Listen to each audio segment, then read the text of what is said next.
क्या किसी माँ का प्यार इतना ताकतवर हो सकता है कि वो पूरे गांव को ही निगल जाए?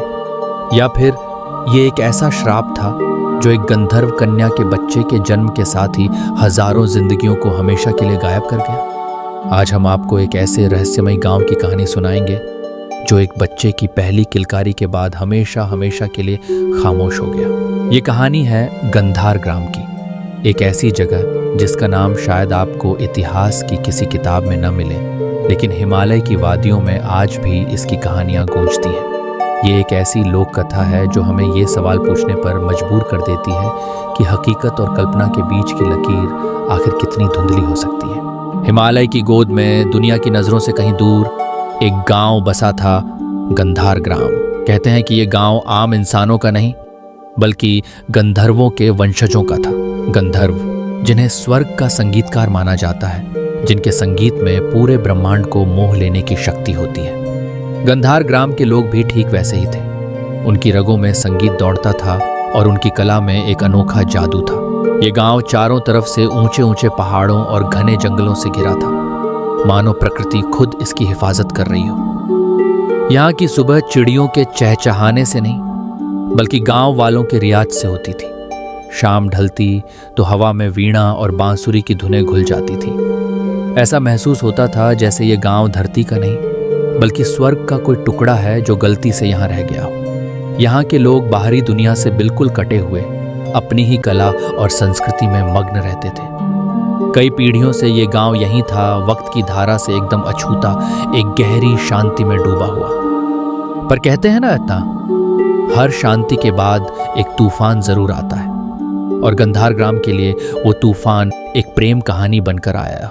एक दिन जब सूरज पहाड़ों के पीछे से झांक ही रहा था, गांव वालों को नदी किनारे एक औरत बेहोश मिली। वो इतनी खूबसूरत थी कि उसे देखकर किसी अप्सरा का धोखा हो जाए। उसके चेहरे पर एक अजीब सा तेज था और उसके लंबे काले बाल भीगे होने के बाद भी चमक रहे थे। जब उसे होश आया तो उसने अपना नाम लीला बताया और कहा कि वो रास्ता भटक गई है। गांव वालों ने अपनी सादगी और दरियादिली दिखाते हुए उसे पनाह दे दी।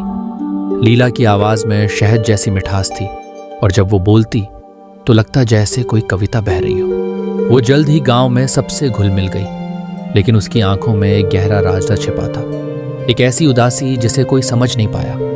वो अक्सर घंटों आसमान की तरफ देखती रहती, जैसे किसी के लौटने का इंतजार कर रही हो। उसकी मौजूदगी ने गांव की शांत फिजा में एक हलचल पैदा कर दी थी, एक ऐसी हलचल जो खूबसूरत तो थी पर थोड़ी अनजानी भी। गंधार ग्राम में आकाश नाम का एक नौजवान था। वो गांव का सबसे हुनरमंद संगीतकार था। जब उसकी बांसुरी बजती तो लगता जैसे पूरी कायनात थम गई हो। आकाश की नजरें जैसे ही लीला पर पड़ी, वो अपनी सुध बुध खो बैठा।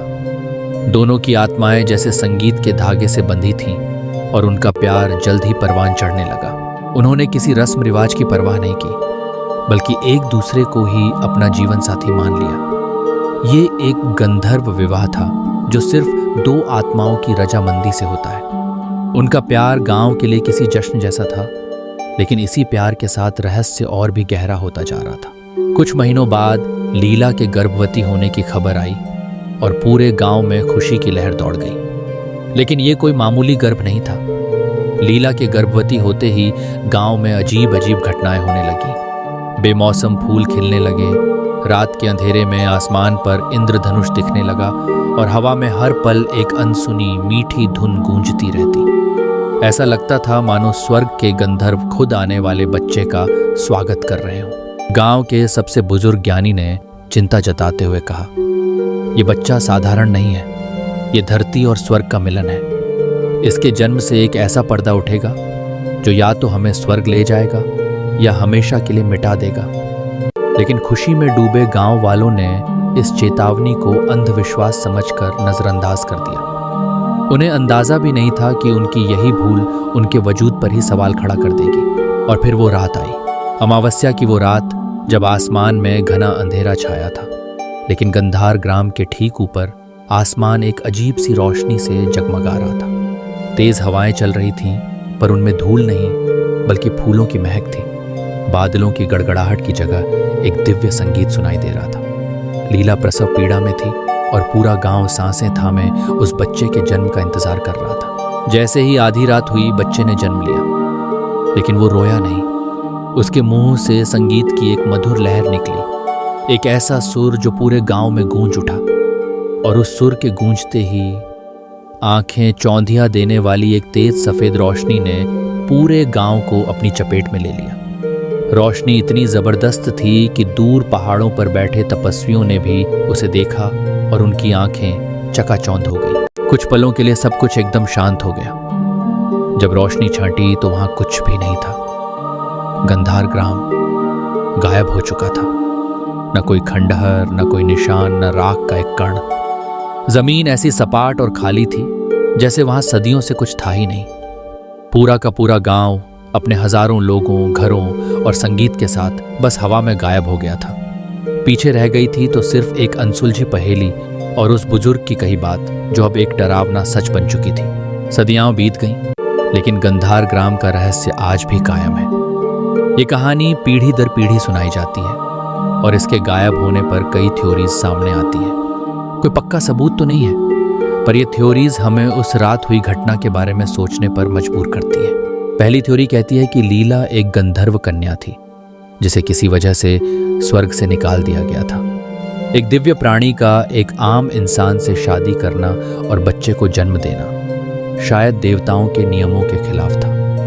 हो सकता है कि बच्चे के जन्म लेते ही जो आधा इंसान और आधा दिव्य था, देवताओं ने उस पूरी जगह को अपवित्र मानकर हमेशा के लिए मिटा दिया हो, ऐसी हो। लेकिन इसका एक दूसरा पहलू भी है। क्या हो अगर ये गुस्सा नहीं बल्कि एक वरदान था?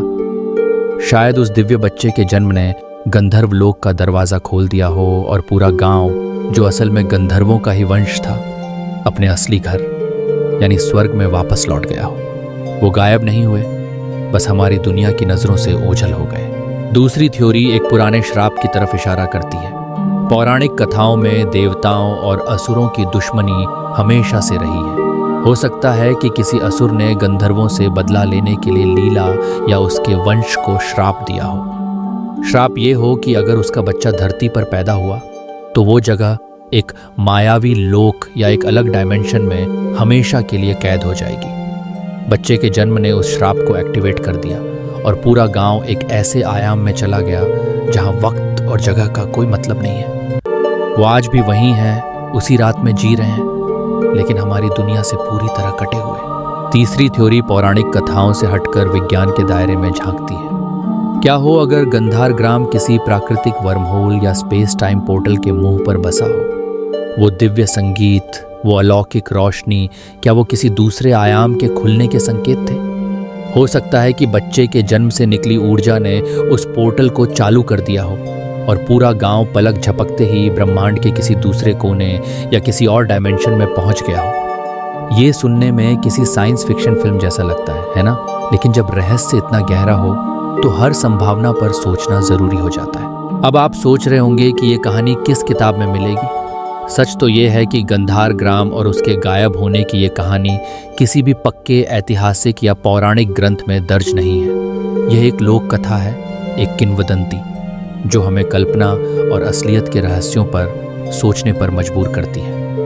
हालांकि इतिहास में ऐसी घटनाएं हुई हैं जहां पूरी की पूरी बस्तियां रहस्यमयी तरीके से गायब हो गईं, जैसे राजस्थान के कुलधरा गांव का रहस्य, जहां 85 गांव रातों रात वीरान हो गए थे।